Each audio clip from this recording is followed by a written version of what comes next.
நண்பர்கள் அனைவருக்கும் வணக்கம். இறைவன் வழி யூடியூப் சேனலுக்கு உங்களை அன்புடன் வரவேற்கிறோம். வெட்ட வெளியில் வானமே கூரையாக, மேகங்களே திருவாசியாக, மழையே அபிஷேகமாக, நட்சத்திரங்களை மலர்களாக கொண்டு உறையூரின் வடக்கே காவல் தெய்வமாக விளங்கும் வெக்காளி அம்மனின் வரலாற்றை இன்னைக்கான பதிவுல தெரிஞ்சுக்க போறோம். வீடியோக்குள்ள போறதுக்கு முன்னாடி நம்ம சேனலை சப்ஸ்கிரைப் பண்ணிட்டு எங்களுக்கு ஆதரவு கொடுங்க. அப்படியே பக்கத்துல இருக்க பெல் ஐகானை கிளிக் பண்ணிக்கோங்க.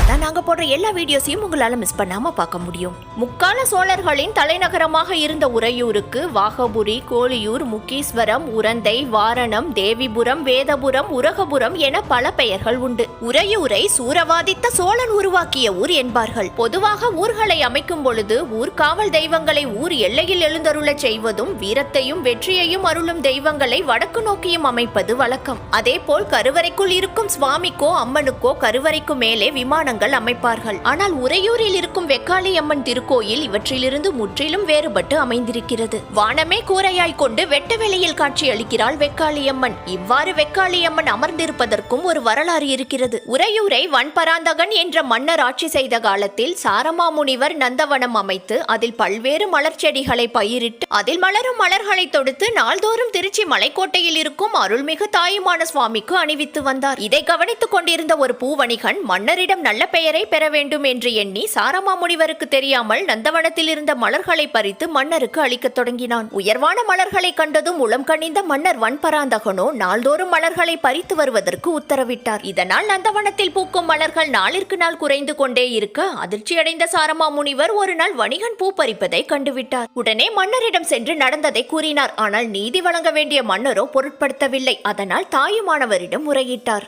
தனக்கு செய்யும் குறைகளை கூட தாங்கிக் கொள்ளும் இறைவன் அடியார்க்கு செய்கின்ற இடையூறுகளை தாங்குவதில்லை என்பதை நிரூபிக்கும் வகையில் மேற்கு முகமாக உறையூர் பக்கம் தன் பார்வையை தாயுமானவர் திருப்ப மண் மாறி பொழிய தொடங்கியது. மாளிகை முதல் குடிசை வரை அனைத்தும் சரிந்து போயின. உறையூரை மண் மூட மக்கள் தங்களை காத்துக்கொள்ள வெக்காளி அம்மனிடம் தஞ்சம் புகுந்தனர். அன்னை முழு நிலவாக மாறி தாயுமான சுவாமியின் சினத்தை தணிக்க மண் மாறி நின்றது. ஆனாலும் மக்கள் வீடிழந்தனர். வெட்ட வெளியே தங்கும் இடமானது. மக்களின் துயர் கண்ட வெக்காளி அம்மன் உங்கள் அனைவருக்கும் வீடு கிடைக்கும் வரை நானும் வெட்ட வெளியிலேயே இருப்பேன் என அருளியதாக வரலாறு கூறுகிறது. இன்றைக்கும் பலர் வெட்ட வெளியே வீடாய் கொண்டிருப்பதாலோ என்னவோ வெக்காளி அம்மனின் உறுதிமொழி நிறைவேறாத நிலையில் இன்று வரை வானமே கூரையாய் கொண்டு அமர்ந்து பக்தர்களுக்கு காட்சியளித்துக் கொண்டிருக்கிறார். பொதுவாக கோயில்களில் நவகிரகங்கள் அமைந்திருக்கும் அதில் உள்ள சனீஸ்வரரை தான் பக்தர்கள் தரிசனம் செய்வார்கள். ஆனால் இக்கோயிலில் பொங்கு சனீஸ்வரருக்கு என்று ஒரு தனி சன்னதி அமைந்திருப்பது சிறப்பானதாகும். இங்கு வரும் பக்தர்கள் தவறாமல் பொங்கு சனீஸ்வரரை தரிசனம் செய்துவிட்டு தான் செல்கிறார்கள். கோயிலின் ஈசானி மூலையில் நவகிரக சன்னதி அமைந்துள்ளது.